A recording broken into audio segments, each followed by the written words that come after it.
桃园机场免税店员工趁台湾队登来到机场的时阵，竟然撞入来和大家做伙翕相，搁求布条宣传，害机场形象真扫落地。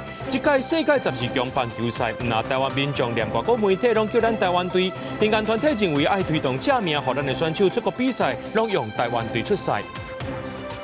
奥运模性金牌选手林旭廷参加世界军总年终赛，主办单位质疑伊的性别，教练讲要主动退赛，表示抗议。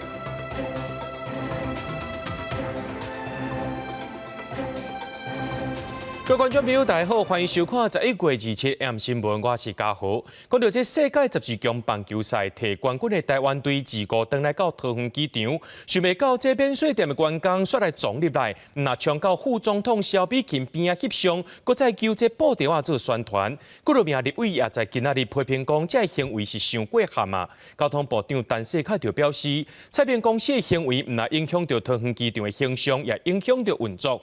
桃园机场公司也强调。会甲彩明公司罚100万。中华队伫世界12强棒球赛摕下冠军，未少球迷离国到桃园机场迎接球员胜利转来。无想到穿黄色顶衫的彩明免税店员工，雄雄冲到副总统萧美琴的边仔来做伙翕相，要求家己公司的布条宣传，引发网友批评黄金之乱。对此，立委质疑或者萧美琴为安的国安特勤人员有所失。采蒙这个乱入的时候呢，我们国安人员居然是没有任何的作为。管制区内相形简单很多，就是维安的状况比较单纯，所以就出了这个疏漏。黄衣服的人甚至转头过来吼我们的维安人员，叫你们退后。那难道我们的维安人员就是特勤人员说一个大妈叫你退后你就退后了吗？你刚提的这段我没看到，但是我们维安人员都在旁边。另外，有立委批评，投机公司无做好事前有限的演练，要求3天内交出检讨报告。交通部长陈世凯讲，彩明公司无机会同意就家己走入去翕相，唔但影响投机公司的形象，也影响整个机场的运作，会追究责任来开罚。国家的运动员不是让特定的公司拿来当做宣传的工具或者是道具，所以我们要求淘机公司要立即做检讨。惩罚性的一个罚款，是可以处以20万到100万这样子的一个罚款。那我们这个部分初步检讨，我们会以最高金额100万来处罚。红点名的彩明公司是发本现实的，也毋过网友依然真生气，伫网络上发动抵制。也若彩明公司27时搁再发声明强调，会捐出3000万块，转数来正做为期5年，培育台湾青少年棒球发展的经济计划基金。记者综合报道。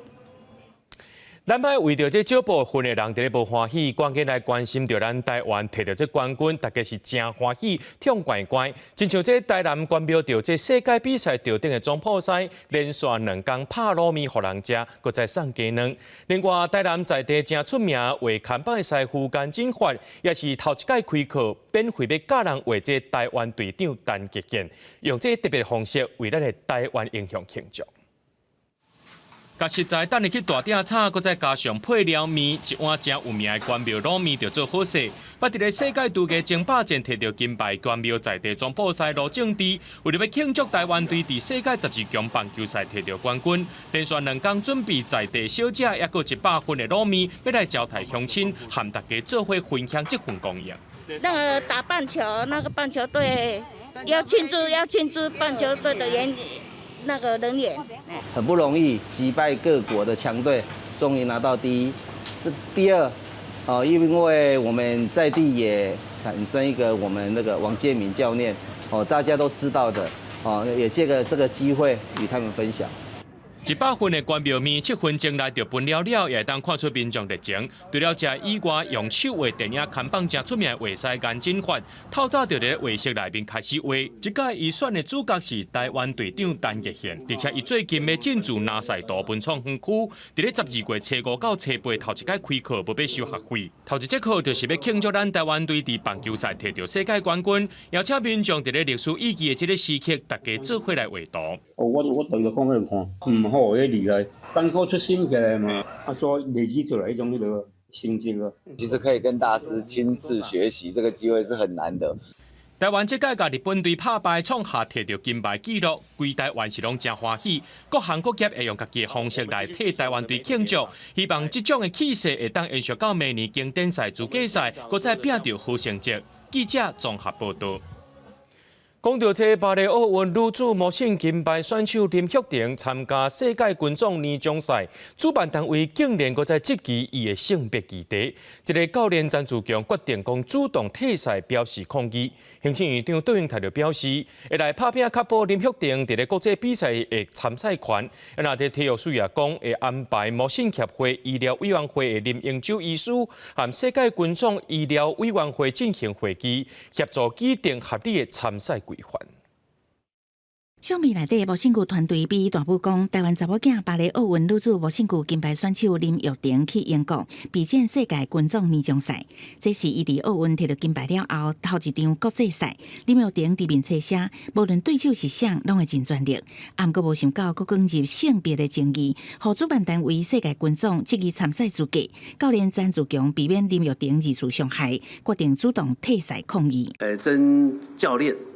在衡量各种的情况底下，为了保护我们医疗的资讯，那么也避免造成无谓的讨论，决定要退出这种的比赛。需要的时候，透过法律的协助，来保障参与接下来的所有国际比赛的各种的权利。杜永泰讲，林玉婷是奥运女子模性具金牌得主，毋免怀疑。对于主动退赛感觉遗憾，体育署预判可能发生的状况。这届指派副署长方瑞文、中华奥会副指官陈怡安，也甲模性具协会秘书长偏俊明对团主动协助。林玉婷嘛同意伫当地接受医疗检查，毋过也是无互世界群众接受。世界拳击总会的医疗委员会也缺乏资讯保密的程序。可以保障我方递交林玉婷她完整的医疗资讯我们就是希望派出我们的医疗委员林英洲医师主动跟世界拳击总会医疗委员会做面对面的对谈，拟定合理的参赛规范。林玉婷较早对抗国际军种霸凌，即马佫面临世界军种质疑性别。电视中表示，世界军种去年才成立，法规程序无完善，医疗资讯保密的程序也未做到位。教练认为无法度保障林玉婷的权益，条约立委爱政府应该协助找找国际运动仲裁机制。在协助选手遇到不合理的对待的时候，必须要诉求国际运动仲裁机制，为选手争取相关权益。今天世界拳总有这样的一个状况，下一次其他的杯赛会不会也用如此的方式来做刁难？外界烦恼是不是影响林玉婷国际比赛资格，包含2028年奥运比赛的权利。体育署表示会安排军击协会医疗委员会林英洲医师加世界军种医疗委员会面谈，协助拟定类控制度，保障选手参赛资格。记者综合报道。劳动部有公布人员惊跌落案件引起社会关注，今麦佫再爆出讲，这国立海洋科学博物馆的馆长陈素芬，被指控工课场霸凌。教育部今仔日表示，经过专案小组的评估，陈素芬已经无适合做主管的职务，也会针对着这场霸凌继续调查。海科馆的馆长陈素芬被指控讲，伊常常会大声骂同仁。教育部伫10月30有派人去了解，专案小组评估陈素芬对内部管理和指挥监督方面，已经无适合继续做机关首长的职务。教育部会照这规定，甲陈素芬调到非主管的职务去。若讲到这劳动部公务人员惊跌落案件，劳法署前北分署长谢基勇被指控这工课场的霸凌，新北地检署分案了后呢，也会向这渎职定罪来甲调查。目前是该列做他治案被告，自治已经限制出境、出海8个月，也要求相关人员着爱加强辨识。检方的约谈这谢基勇到案说明，针对监管谢基勇的律师是发出声明，表示绝对完全遵守，而且配合这个处分，而且会配合调查。除了防指控这工课场的霸凌以外，也要市议员到地检署告发谢基勇涉嫌过失致死的部分，检方也表示讲会做伙调查。讲到这纪录片国有器官是伫咧讲中国甲人摕器官的代志，影片伫咧台湾放送了后，却接到这炸弹恐吓。刑事局统计讲有28件恐吓案件，对这电影戏院到文化部拢有受到威胁。国安局就分析讲，中国是亲门大户伫咧管制咱的自由，台湾人若准互这中国认定是台独，若准备去一寡立场较歪中国国家，一定爱洗地。我对面的医生让我去取眼球。纪录片国有器官内面讲到中共的高官把外人的器官，无想到讲伫台湾播映了影城和网军攻击，受到恐吓诱惊，讲有伫咧影城内面放炸弹，被组织因放纪录片，就连中华县议会甲高雄市议会、文化部拢受害。刑事局有接到28件恐吓案件，以高雄市7件上罪。初步研判，嫌犯成境外跳板的手法来犯案。透过14个国家的跳板跳再到我们这边来，那这个包括这一次包括有14个机构，公部门还有私部门的机构有接到这些邮件。国内被恐吓的这样事件是不知道是来自于哪一个。目前我们还在厘清。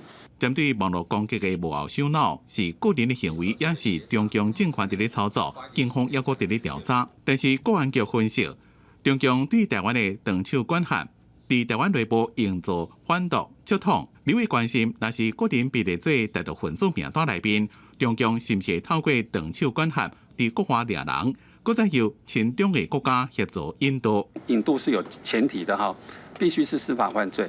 像政治犯他们是不引渡的哈，有在排除条款。当然有些是比较亲中国家哈，这个是比较有风险性的。我们在海外的我国的公民有没有被猎狐专项行动或者相关的海外公安部进行监控过？我们知道就是目前我们掌握是有这种现象。刘伟问讲，中共是毋是有伫台湾监控个人？张万斌表示。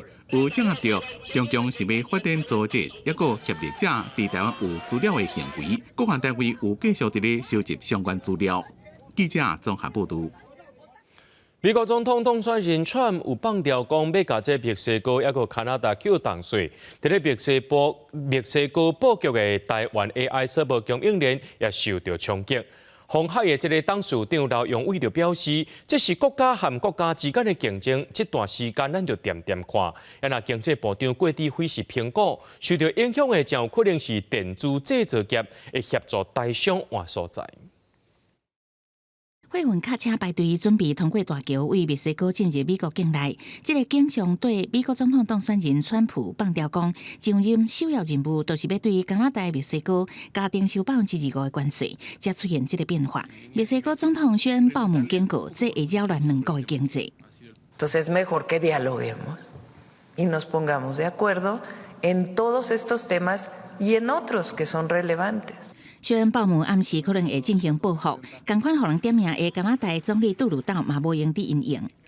Clearly spoke with the President of the United States an hour and a half after he put out his suggestion on tariffs. The reality is we're going to continue to work constructively with the incoming administration to protect Canadian jobs. 伫墨西哥布局的台湾 AI 电脑供应链上大性影响到，包括微影、微创甲营业达，伫墨西哥产能的比例真悬。鸿海嘛，当地当地兴建大型 AI 电脑工厂，董事长刘永伟表示，会先观察一阵嘛。现在你们看到是国与国之间的博弈，还没有到企业，所以25或是增加10，到底是多少？他们都互相在博弈中。开大钱，希望伫墨西哥设厂就近将回互美国。受冲击的还有台湾特斯拉供应链、广达、豪硕、一成 KY、茂联 KY。经济部长郭志辉评估，电子制造业可能受到影响。EMS 大部分都在德州旁边的就是新墨西哥州附近嘛，所以我想，应该他们那个是都会有一些新的想法跟布局了。川普都还未上任，伊讲的话术扰乱全球的布局。除了大厂以外，甲富士康伫墨西哥有合作案的辉达、电动车大厂特斯拉，也甲中国、南韩、日本的汽车制造商，拢有可能变做关税前头一批对象。记者综合报道。云林有国小接到这校友的检举，讲一个姓陈的查甫老师20年前会甲学生乱来性侵。学校表示，讲这个老师今年8月已经退休啊，目前有接到2件检举，也正咧进行一性平调查。日本基金会是呼吁讲，县政府爱扩大调查，也着爱修法，避免这款人走去补习班做老师。在云林一间国小，今年8月中收到毕业的查某校友检举，指讲20当前伫遮读册的时阵，互一个细汉的查甫老师骗诉性侵害，趁中昼休困时间，甲伊带去电脑教室侵犯。因为今年家族有囡仔要来遮读册，发现细汉的老师搁伫遮教，决定要检举，学校正式接到2件检举案，随启动性平调查。8月份接到毕业校友申请调查，学校召开性平会，决议受理并启动后续的调查，目前还在调查阶段中。另外一个检举案是10月的时阵通报的，受害者讲是伫咧读国小的时阵，互细汉的老师性骚扰。学校讲，细汉的老师伫学校服务已经20多冬，做导师含组长，已经伫今年8月初一退休。云林县教育处强调讲，性平调查小组的委员拢是外聘，目前是照性平案件流程，访谈双方的当事人，会照调查报告的结果再来依法处理。完全依照性平案件处理的流程在走，调查小组外聘这些调查委员还在调查，在最后再撰写这个调查报告的。虽然法有定定说有这些行为、有这些调查属实状况要解聘，但是呢，唯一补习班可以确认的是，如果他要求这个应聘的老师去申请良民证，他可以查询刑法上的问题。如果是行政调查，就不会查得到，这会是一个可能的漏洞。人本教育基金会嘛强调讲，县府应该随开始扩大调查，嘛好要爱守法，避免这老师转入去补习班，因为现行补习业者，敢若会当要求请的老师申请良民证，了解敢有兴趣证考，但是无法度查行政下正在调查资料，有可能会变作一个破口，互其他学生因为安尼爱承受风险。记者综合报道。台中有里长接到检举，讲某一间能源公司的工厂介绍有歹味、头排废气，所以呢，去年10月时阵就入去内面共翕相。落尾这能源公司甲告讲，这里长入侵私人建筑物。落尾这法院呢是甲里长判拘役20天。即马里长法案往能源公司也讲因无排废气，即马个人讲个人的代志，愈加愈被受煞。台中代理一间能源公司，去年10月去互民众检举制造空污。当地台管里的里长林瑞兴，半暝啊看到厂房咧庆烟，就入去翕相录影，提供互时代力量开记者会，说是去互公司提告刑罚，诬告入侵别人的建筑。台中地院甲判拘役20天。本案经本院法官审理后，认为被告并无公权力可以擅自进入他人建筑物内。其行为系犯刑法第306条第1项的无故侵入他人建筑物罪，判处被告拘役20日，如易科罚金以新台币1000元折算1日。地院表示，这间公司有几个违反废弃物清理法去互检举裁罚的记录。里长犯罪动机是因为伊做里长关心里内代志，才会犯案冒承认，所以讲才会判拘役，会当1颗罚金。林瑞兴就发冤枉，讲是看到这厂区咧庆乌烟，而且大门开无人回应，为着公众利益，甲公安才入去了解状况，考虑要上诉。这样子是不是告诉所有的里长说，以后遇到什么紧急情况，都要等到相关的单位会同才能够进去？这样子是不是时间上会不会来不及了？制造空污，这不是我们制造，就提出了所谓的诉愿，所以目前这个案件是诉愿中。无罪推论，我还强调一句哈，无罪推论哦，法院或诉愿委员会还没做成决议之前，我不是有罪哦。台中市环保局表示，这间公司今年有2届违规，以控污法罚20万。不过，能源公司是反驳外界指控，强调是去向恶意检举，对裁罚的结果不满提出诉愿。里长嘛，不应该安尼入侵厂区。里长是为了大家的公益，那更何况这家公司后来也因为我们去揭露了这家 SRF 制造厂的问题，那才促成环境部后来针对 SRF 制造厂使用厂去进行总体检。要替里长翕的画面开记者会，环保团体认为讲，要检举空污本来就真无简单，这款判决恐惊会造成更较侪人唔敢出声。记者综合报道。全观众朋友来看这新闻，为着避免以色列和黎巴嫩真主党的冲突演变做是中东地区的战争，美国和法国是一直在敲击。美国总统拜登宣布，双方已经达成停火协议，而且在台湾时间27早起10点正式生效。以色列甲黎巴嫩武装组织真主党的冲突已经进入13个月。在美国甲法国强力协商之下，这边下任的美国总统拜登日前宣布，以色列甲真主党已经达成停火协议，在当地时间27透早4点，也就是台湾时间早10点正式生效。I'm pleased to announce that their governments have accepted the United States proposal to end the devastating conflict between Israel and Hezbollah. Oui, l'accord qui vient d'être signé montre la voie d'un courage politique qui seul peut donner à tous au Moyen-Orient la paix et la sécurité dans la durée. 以色列总理纳坦雅胡在2日证实，以色列安全内阁以10-1的票数通过停火协议。也同意停火原因是要让以色列全力来对付伊朗，补充以军的军事力量甲装备，同时让哈马斯在加沙孤立无援助。真主党无度继续甲哈马斯斗阵作战。根据协议内容，双方应求停止敌对的行动。在接下来60天内底，以色列一步一步撤出黎巴嫩领土。也那真主党武装分子会撤离边境大约40公里。了有5000名的黎巴嫩军队部署在南部边界。不过，美国甲以色列拢强调，一旦真主党违反停火协议，以色列保留在黎巴嫩行动的权利。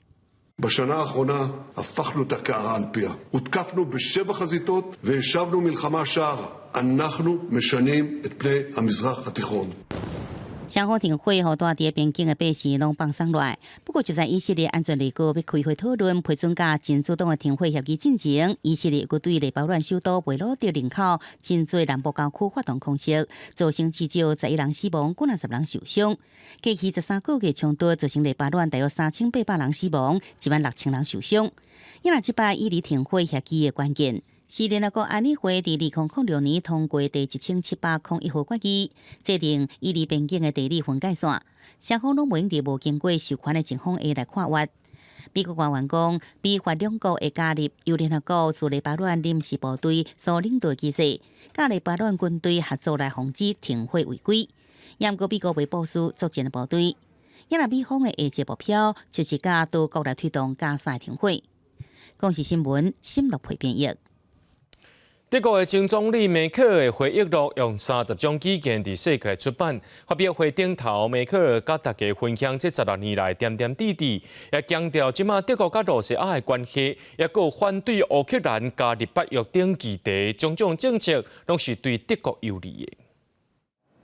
德国前总理梅克尔的回忆录2日正式发行，必定的书店要设专区，更一本736页，名叫做《自由的前总理回忆录》。真侪民众对梅克尔安怎讲伊任内几多项政经甲外交决策真好奇。Ich bin zumindest gespannt, wie sie sich das selber interpretiert und wie ihre Sichtweise der Dinge ist. Also es gab viel Kritik an ihrer Energiepolitik, an ihrer Russlandpolitik, auch an ihrer Migrationspolitik und ich möchte gerne lesen, wie sie es in ihren eigenen Worten darstellt. 70岁梅克尔伫咧2021年退位了，外界检视伊任内各项决策，包括对俄罗斯无够强硬，伤过依赖俄国的天然气的能源政策。同时，伊反对乌克兰加入北约组织，则演变成做俄国入侵乌克兰的局面。梅克尔伫咧2日嘅新书发表会，强调伊迄当阵的决策并无唔对。War ich der Meinung, wir haben Wirtschaftssanktionen vertreten. Ich war im Übrigen manchmal strenger bei den Wirtschaftssanktionen als andere. War ich der Meinung, einerseits ging es um billiges Gas, das war gut für die deutsche Wirtschaft. Andererseits wollte ich auch nicht alle wirtschaftlichen Beziehungen zu Russland kappen. 梅克尔伊伫咧任内对移民采取温和的措施。2015年开放边境，提供89万来自叙利亚、伊朗甲阿富汗的难民庇护。互外界批评就是安尼生，互国内自由派势力扩大。对此，伊反驳讲，迄当阵是轻重问题，看安怎战。若是无开放边境，会造成更较大的问题。伊希望后面就要强制守护边境的领导区域。伊伫咧书内面也讲到伊对各国领导人的观察，认为普京下令入侵乌克兰是伤过高估家己的实力，也讲外界无应该低估普京以野蛮甲残酷的野心。美国也形容伊甲中国国家主席习近平意见差真多，批评中国伫咧南海扩权，也个唔肯甲台湾制定找一个解决两岸冲突的方法。同时，伊也讲中国的政治人物无认真伫咧看待多边主义。公司新闻张淑芬编辑。根据着英国《金融时报》的独家资讯，讲这中国的国防部长党军因为贪污等军纪问题，等来接受调查。中国官方是无对外来做说明，那准是真正的党军，会是连续第3个防调查的国防部长。去年63岁当军伫中国解放军海军单位任职真久啊，2021年升任海军司令员，2023年底接替因为贪污遭到免职甲调查的李尚福，成做中华人民共和国头一位海军出身的国防部长。依照中国党政军的惯例，国防部长同时具备国务委员，也有党中央军事委员会委员的身份。不过，当军一直无得到提名进入中央军委会。金融时报指出，这互外界对一开始就对这位海军上将伫党政军界地位是有所质疑。金融时报指出，中国国防部长毋是解放军的权力核心，反倒当时较亲像解放军游走国际间的看板的人物。亲像当军就捌伫2004年6月出席新加坡的香格里拉论坛，并且甲美国国防部长奥斯汀举行一个闭门的会谈。我们认为，两军之间正因为有分歧，所以才要多交流。即使道不同，也不能搞对抗。关键是要坚持以和为贵，以稳为重，以信为本，找到两军正确的相处之道。不过，随后美国对6月到10月中间一摆来公布对台湾的军售案，包含 F-16战机的相关装备甲零件，要先进地对空飞弹系统。西讲进前伫辽国举行的东南亚国防部长会议，当军是拒绝甲奥斯汀见面。无到1礼拜了后，就传出当军因为贪污的问题遭到调查。公视新闻齐嘉玲编译。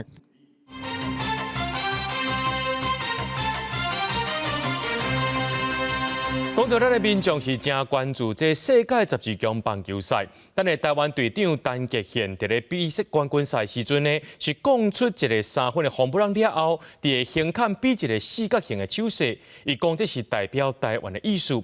对民间团体讲，即摆比赛，那咱国内真侪民众拢叫咱家己是台湾队，连国外也有媒体用台湾队这个名。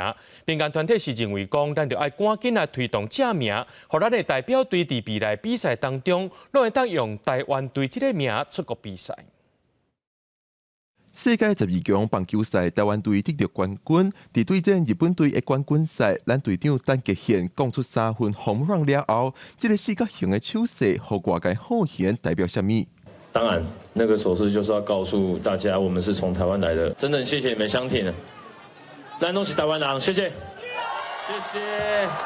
虽然咱参赛队名是用 Chinese Taipei 中华台北，不过为球员、球迷到侪国内外媒体拢是叫咱台湾队。有民间团体认为，即马台湾民间甲国际社会拢叫咱台湾这个名已经有意识，应该趁这个机会推出正名。国内也好，国际也好，其实对台湾可能无重视啦。啊，经过这几年来吼，咱台湾的名声吼，伫世界中有名啦吼，啊，大家拢称呼咱台湾。2018年时，前田建国手举证发起公投，希望咱通以台湾这个名申请参加2020东京奥运，落尾公投无通过。其中就是有包括运动员甲民众烦恼，用台湾申请比赛会低出咱的参赛权，互中国打压。变成台湾队啊，可能就是变成说有进一步的突破，感觉会引起一些大陆的不满，然后就有一些争议之类的。我觉得有好有坏啊。以前的国家拢对这中国这个独裁真反感啦，所以咱其实可以结合这些爱好民主的国家来对共同来对中国有关这个抗议。咱相信国内先做起，叫我到真正改这个台湾。民间团体讲，台湾队正名会使民间、政府做回溯，民间为改变口语、书写款式开始正名台湾队。政府也通透过外交系统，为理念相同的国家开始推出台湾这个名。但是民众也烦恼，这个行动会刺激中国，就可能需要政府结头壳斟酌计划，一步一步来推出。记者李玉凯台北报道。讲到咱台湾队伫咧世界棒球12强赛时阵，刚摕到冠军，那是安尼先哦。咱台湾囡仔伫咧 U12亚洲小棒锦标赛表现同款是真赞，并入去复赛了后呢，今仔日是含这中国队拍，是以16-0甲中国队拍甲密密茂茂，提早伫咧第4局就结束啊。明仔载是要对决日本，拼这冠军战的机会。不过，这教练也表示讲，目前基层的棒球培育那经费不足，也有师资甚至是设备的问题。讲个真大力讲出外野的安打，全场是跳甲一直休，选手轮流起立，直到一直讲出好球。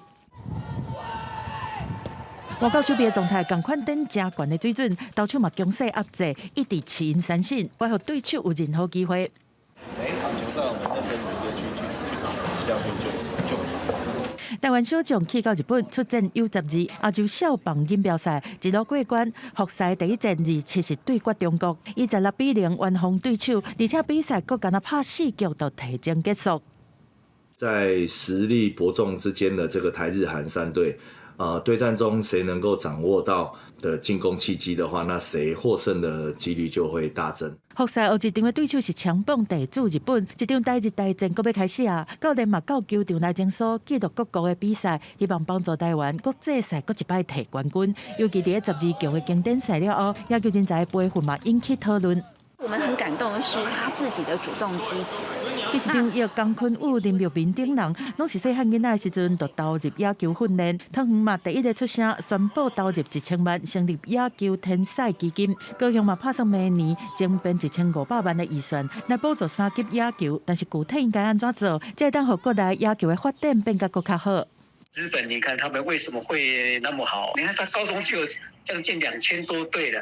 那台湾才是有多少队？我们把这个面能够做大一点，国小开始就慢慢的给他们基础的养成，慢慢的一步步的这样上来，可能会比较好一点。因为我们不是偏远学校的学生，偏远地区的学校，所以他们都认为我们天龙国的学校应该有很多的经费，那就一直不断的可能被拒绝。以我们学校来说，我们现在是纯棒球的学校，可是我们专任教练只有1位，真的不足。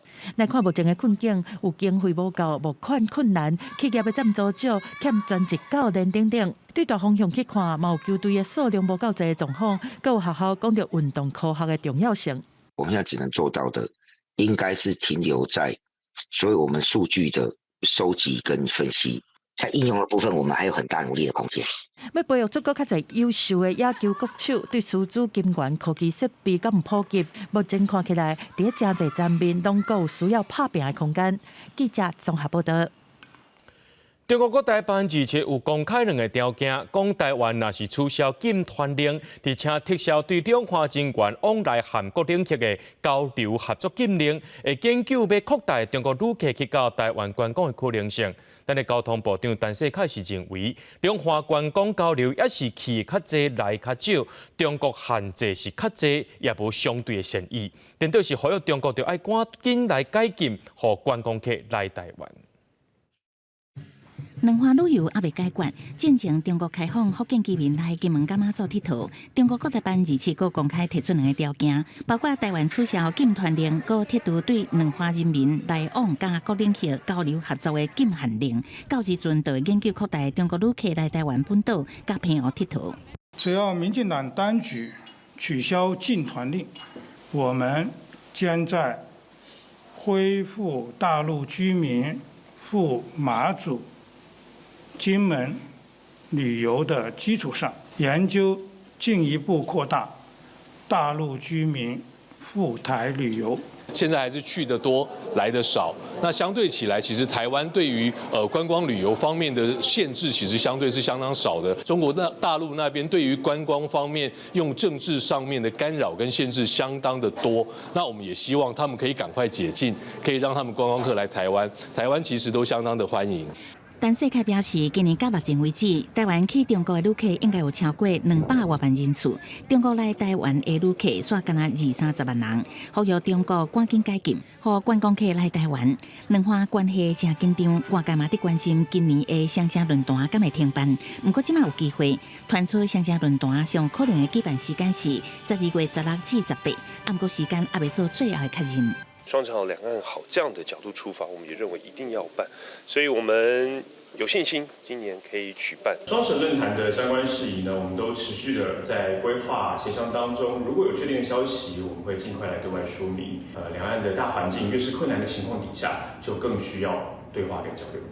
根据了解，上海市政府最近送出代表团名单，市政府已经送名单陆续向陆委会申请。若是来台湾的专辑，今年上海市政府可能会派副市长花园带团出席伫台北举办的双城论坛，啊，毋过嘛传出双方也伫安排，有可能用视讯的方式，和蒋万安甲上海市长景静用视讯的方式共台。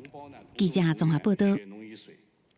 冷气团到位啊，昨北台湾的温度就开始降。即阵冷空气安生会影响到拜六透早，不过因为这水汽较少，全台湾拢是大过冷的天气。北部地区较空旷的所在，才有可能是春无到10度。啊，那这中南部也是要注意早暗温度差真济情形。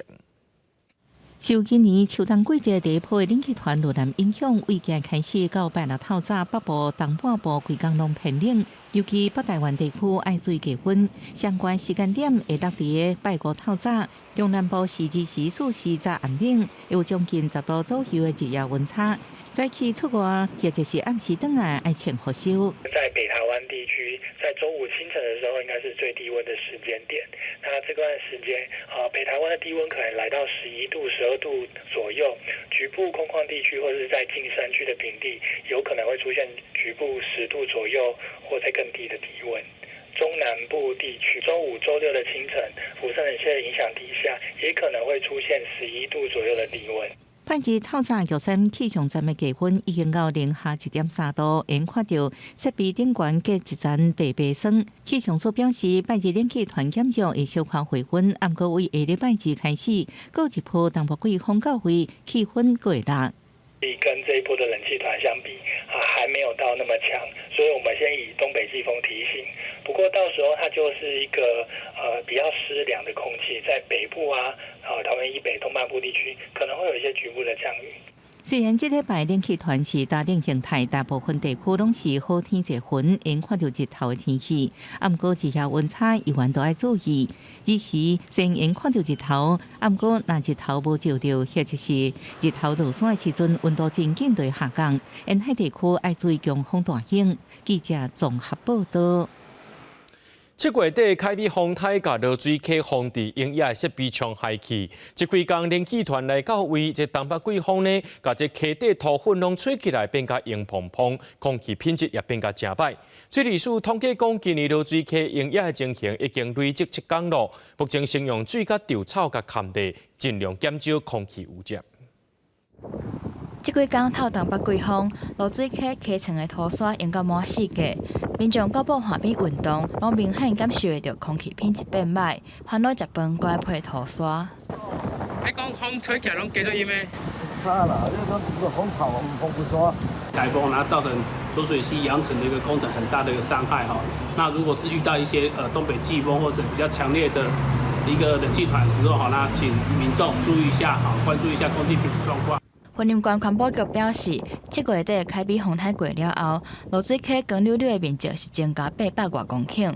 虽然水利署第4号传分署有赶紧伫在后，加强用水甲稻草来勘溪埔，不过最近东北季风吹来，这风飞沙的情形是已经累积7天，比前年的2天、去年5天更较侪。是目前我们今年扬尘事件日总共有7天，受到台风外围环流以及东北季风的影响。因为现在水位都逐渐的下降所以它滩地裸露面积它也会跟着一个浮动就增加。4号署表示，进前溪埔的草啊已经有部分予水冲掉。11月中发现有494公顷的面积光溜溜，其中有200公顷是集中伫咧自强大桥的水尾。目前已经有全力赶工，加强用水甲稻草来勘溪埔，希望会当减少营业的情形，避免影响到民众的生活。记者综合报道。10月伫高雄抓到一个嫌犯，伊是乘机做进口合法的化学品，说是偷走私2级毒品依托米酯，有135公斤。检警继续伫咧追查源头。那国内10月到11月初启动抓毒品专案，计共抓到2300外嫌犯，查到超过4000公斤的毒品。总集起抓人，10月警政署宝山总队报请桥头地检署指挥，伫高雄任务查到走私的第2级毒品依托米酯，总共27袋，135公斤重。嫌犯以贸易公司的名申报进口化学品，医保65公斤，最后增加到265公斤，引起检警的怀疑。检查进口的化学桶，发现内底藏乙酮明酯。犯嫌十分狡猾，它在上层的部分，化学桶的上层的部分是放合法申报的化学品的化料，那在下层的部分才是摆放这个3级毒品乙托米酯。犯嫌把货物送到了这个高雄市仁武区的一处空旷的广场，在这个广场这边进行验货，警方就执行强力的攻坚查缉，那成功的逮捕这个叶嫌一人。乙托米酯135公斤，应该是目前所查获的最大重量。初估可以做成135万颗的烟弹。检警怀疑有无后的卖毒集团，目前还在调查当中。新型毒品甲进口的手法一直变化。县警于为10月到11月初执行第11波安基缉毒专案，拜三公布阶段成果，计共抓到2313人，查到各级的毒品4160公斤。我们如果自己轻忽了，很多来源原料制作会跑到我们这里来，因为我们抓得不够严谨。如果我们抓得严谨，我们的刑责很重，大家的努力，他们应该会却步。行政院长都应提讲，毒品是跨国的问题，若是觉察就可能有毒品供应链会入来台湾。嘛强调政府现阶段重要工作，会透过关务人员等，国内6大缉毒系统，甲毒品伫关外就挡落来，而且加强国内的调查工作，展现政府对毒品零容忍的态度。记者吴林玉凯台北报道。花莲受访有一只小型的无人机，唔知什么款的原因，飘伫咧花莲客溪埔顶头。警消人员赶到现场了后，发现讲无人机顶头2个人拢无受伤，要若这飘落来原因，佫需要调查。消防救援人员甲警方早起接到报案，有一只轻航机迫降伫受方向花莲溪埔顶悬。毋过到现场了后，一直看无轻航机，最后透过机场人员甲驾驶联络，才知地点。在这个我们月眉大桥跟米站大桥的中间，前往步行的这个路程啊，大约要有20分钟。那沿路上是车辆没有办法行进，都必须要走这个河床上。迫降的轻航机倒轮出去，其他机件无损伤。机顶有2个人，一个是姓高的驾驶，一个姓陈的女乘客，2人拢无受伤。业者表示是发动机故障才迫降。今天并不是飞机掉下去，而是发动机熄火啊，造成飞机驾驶员利用他的经验把飞机操纵好，拖站在河床上，所以人员都没受伤。因为今日早起，当地天气是阴天，加上东北季风是毋是适合起飞，也有驾驶是毋是有合格证照这问题，警方拢会调查清楚。记者综合报道。咱的台湾队摕到这棒球赛冠军，即马国内棒球运动也变甲真热。中华职棒会长蔡其昌就讲，若准宜兰罗东的运动公园这内面的棒球场改善工程，会当伫咧明年6月完成，安尼职棒就有机会伫2020年4月踮伫咧宜兰举办。县政府表示讲，上紧爱等到2026年2月才会当完工，不过尽全力，让这职棒比赛赶紧恢复。选手咧罗东运动公园棒球场做打击的练习，不过连续几日天的大雨，会当看到球场的外野草埔看了无完整，土马是看现。附近休息区甲牛棚设备嘛真简单。来这看球的民众认为讲，这个情形应该随改善。他应该那个场地在扩充啊，感觉有点阳春。应该要积极的培养那个青少年、青棒、职棒的东西啊。罗东运动公园棒球场2016年捌举办职棒的比赛，所发生跳电的问题，了后就无再安排任何职棒的比赛，地方即个争取复赛。不过因为棒球场的设备设施一直互批评，要复赛唔知爱到伫当时。官府今年顺利向体育署争取到4300万的预算来改善球场的设备。蔡会长很明确的点出，宜兰县政府应该尽速的来整修相关的场地，期望能够在明年6月底前改善完成。提报职棒来场刊。中华职棒联盟会长蔡其昌家立委陈俊武答应讲，罗东运动公园棒球场改善的工程乃当伫明年6月完成，职棒有机会伫2016年4月伫宜兰复赛。不过，县府的改善工程上紧要等到2026年2月才会当完工，基层恐惊要配合。这个我想我们会在兼顾我们的设计跟施工品质我们会尽可能的在这样子的前提下来让。促成这样子的一个事情。县府讲会伫监顾工程品质的前提之下，尽量促成职棒复赛。不过，若是办伫休困日，外县市的球迷恐惊会拄到国道5号塞车等交通的问题。这个做法敢有效益，嘛引起疑虑。官府讲，台62线延伸到宜兰，可行性的评估，公路局已经送去行政院，会持续促成这个工程，希望会当解决宜兰交通的问题。记者综合报道。高铁要走到屏东的路线，目前有左营甲高雄两个方案。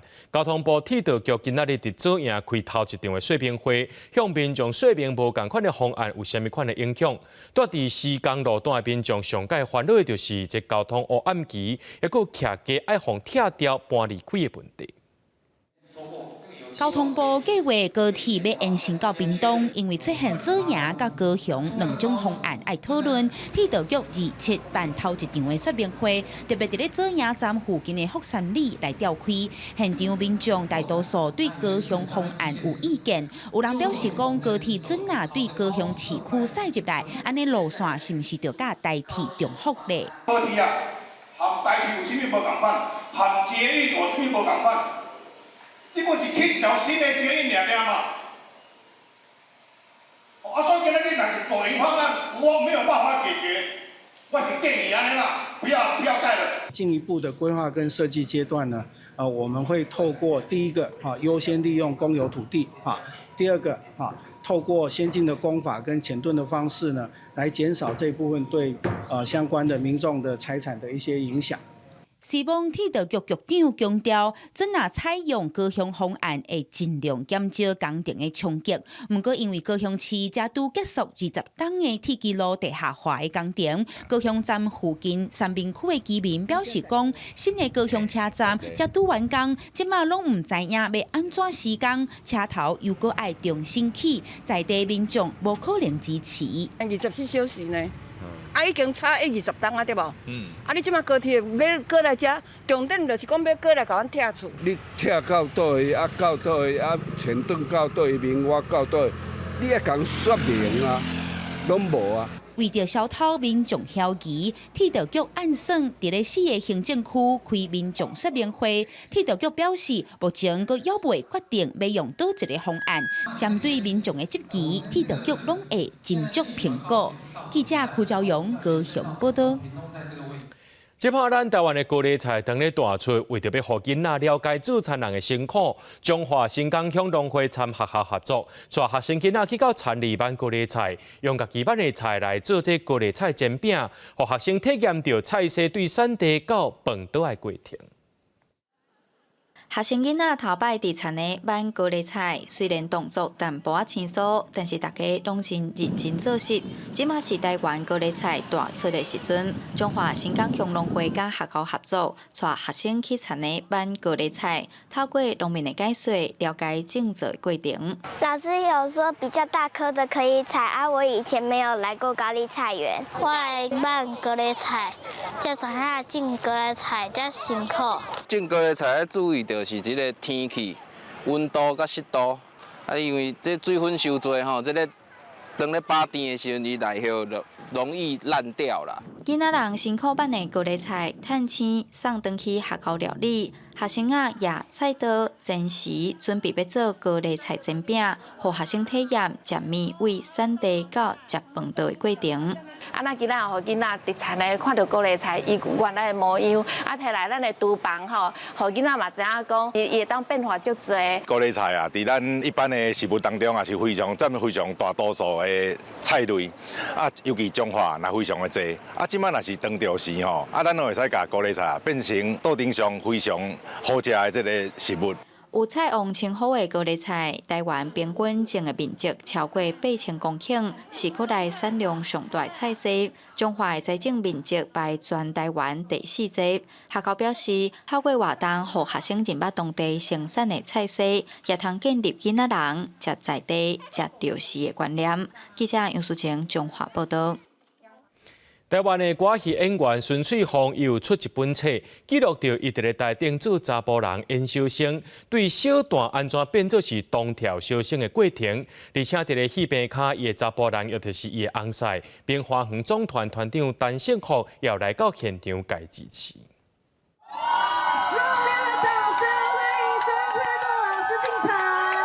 大家会叫到这么大声、这么欢喜，是因为歌戏演员孙翠芳出场啊。孙翠芳出新册，名号做孙翠芳甲伊的查甫人，记录着伊伫台顶演过小生角色。孙翠芳嘛特别分享，家己原本是连台语拢讲袂练当的歌星人，嫁入去歌戏的大家庭明花园，对学台语、唱歌戏一路到搬戏的过程。你想要有这个大家族，会当认同你这个外甥婆啊，那你得要有所的牺牲。最后要上台表演不是那么容易，我的台语爱学甲足精准，而且爱学文言文，而且爱去学台语的咱讲的是日语甲俗语。孙翠芳甲伊的查甫人内面有一位是伊戏白卡的查甫人，就是伊的翁婿嘛，就是明花园的总团长陈胜虎，伊嘛特别分享伊的牵手孙翠芳拄学歌戏的笑亏台。这个上台讲口白，讲一句尔。阮爸爸从冲去后台，甲阮导演，阮弟弟讲，恁无恁嫂嫂也去演戏，安尼伊的台语无人听有。孙翠芳讲，对小段演到小生，伊拢总用3年的时间去研究查甫人，内面有浪子、有皇帝，佮有法律无边的大仙。伊讲过程虽然辛苦，不过伫伊的生命内面，从来就无放弃2个字。即马对伊来讲，上重要的就是对歌戏的传承，这个决心伊嘛绝对袂放弃。记者陈阿选、谢桂玲台北报道。法国的南社举办国际人形机器人展览，有30多间企业和研究机构拢来参加这展览，展现出上届新型的机器人。有真侪机器人是结合着 AI 人工智慧，应用伫咧医疗保健、灾难应变等等。但是专家也是认为讲 AI 机器人爱会当完全自主适应环境，和人类互动，这可能也是有困难的。国际人形机器人展有各种的机器人，互人看甲目睭花花。有一寡机器人会当做表情，有一寡手镜头会当连卡叮当。在法国南市举办的这场展览，有30多间企业甲研究机构展出上新研发的机器人，其中有真侪结合 AI 人工智慧，加强机器人甲人类互动，而且应用伫医疗、灾难应变，甚至是家庭的使用。I think with the new AI methods that are now developed in that do image processes, language processing. We're going to see robots that are more and more interactive, that they can understand our instructions and then translate them into plans, actions. 法国洛林大学英瑞亚中心研究主任艾瓦尔蒂认为，受到去年驱动装置啊，佮有机械电子学的影响，互机器人研究成本降低。全球的新创公司导致开发机器人的数量增加，在结合 AI 甲工程学了后，进一步推动人形机器人的发展空间，互机器人会当为环境内底合适，做出决策，执行负责的任务。也毋过要互 AI 机器人会当完全自主的适应各种环境，佮有智能的限制。Naturally, in real time, able to respond to the environment, to the human, and act in complex environments like home. We're very far away from making robots fully autonomous to be able to interact with humans in such a way. 公司新闻台是同朋友。最近天气一变化，明仔气象咱做伙来详细看。